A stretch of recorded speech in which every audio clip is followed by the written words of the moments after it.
আসন্ন চ্যাম্পিয়ন্স ট্রফির আয়োজক পাকিস্তান, তবে আইসিসির কাছে ভারত আপত্তি জানায় পাকিস্তান সফরে আগ্রহী নয় তারা। ফলে বিকল্প হিসেবে 2025 সালের চ্যাম্পিয়ন্স ট্রফির ঘোষণা করা হয় হাইব্রিড মডেলে। তাই টুর্নামেন্টটির মূল আয়োজক পাকিস্তান হলেও ভারতের ম্যাচগুলো অনুষ্ঠিত হবে দুবাইয়ে।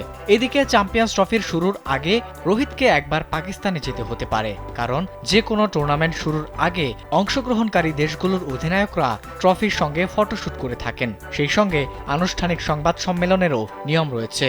সে অনুযায়ী চ্যাম্পিয়ন্স ট্রফির 8 অধিনায়ক এবং ট্রফির ছবি তোলার অনুষ্ঠান পাকিস্তানেই হওয়ার কথা। তবে এখন প্রশ্ন হয়ে দাঁড়িয়েছে, সেই অনুষ্ঠানে আদৌ কি দেখা যাবে ভারতীয় অধিনায়ককে?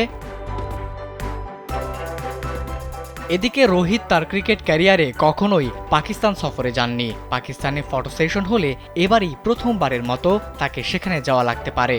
অবশ্য আনুষ্ঠানিক ফটো সেশনের অনুষ্ঠানটি কোথায় হবে সেটি নিয়ে বিস্তারিত কিছুই জানা যায়নি। দুই দেশের মধ্যে ক্রিকেটীয় সম্পর্ক দীর্ঘদিন ধরে নিরপেক্ষ ভেন্যু এবং আইসিসি টুর্নামেন্টে সীমাবদ্ধ। এর মাঝে 2023 সালের বিশ্বকাপে ভারতের মাটিতে পাকিস্তান খেলেছে বটে, তবে তার জন্য তাদের বেশ ঝক্কি পোহাতে হয়েছে। তবে ভারত সে পথে হাঁটেনি। দলটা সাফ জানিয়ে দিয়েছে পাকিস্তানে খেলতে যাচ্ছে না ভারতীয় দল। মূলত ভারতের কেন্দ্রীয় সরকারের চাওয়াতেই এমনটি হচ্ছে।